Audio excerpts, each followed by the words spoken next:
এই তিনটে বেডশিটের মধ্যে কোন বেডশিটটা পাতা যায় বলো তো? এখন তো ফেস্টিভ্যাল সিজন চলছে, তাই ভাবলাম এই কালারফুলটাই পাতা যাক। আমার এই সাদা কালারের বিছানা চাদর প্রচণ্ড পরিমাণে ভালো লাগে, যার জন্য সাদা বিছানা চাদর দেখলেই পছন্দ হলেই আমি কিনে ফেলি। এই চাদরটা এর আগে একদিনই পেতেছিলাম আমার হাজব্যান্ডের বার্থডে দিন, আর এটা নিয়ে সেকেন্ড টাইম। এই চাদরটা দেখো এতটাই প্রিটি দেখতে, কি সুন্দর না?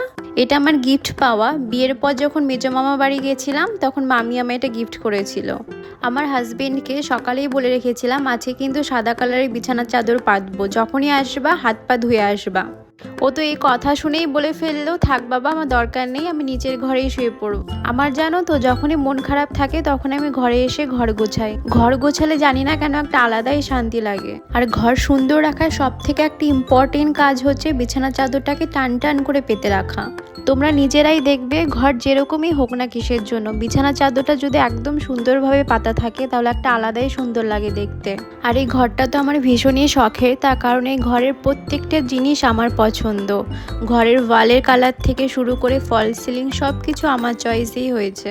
আমার এই ঘরটাকে সাজিয়ে তোলা এখনও পর্যন্ত পুরোপুরি কমপ্লিট হয়নি, এখনও কিছু ডেকোরেশন ইনকমপ্লিট আছে, সেগুলোকে আমরা আস্তে আস্তে কমপ্লিট করে ফেলবো।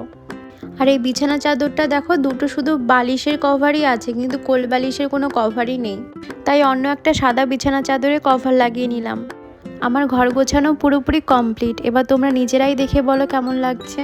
আর ভিডিওটা ভালো লাগলে অবশ্যই লাইক কমেন্ট শেয়ার করবে, আর প্লিজ সাবস্ক্রাইব করে দেবে। টাটা।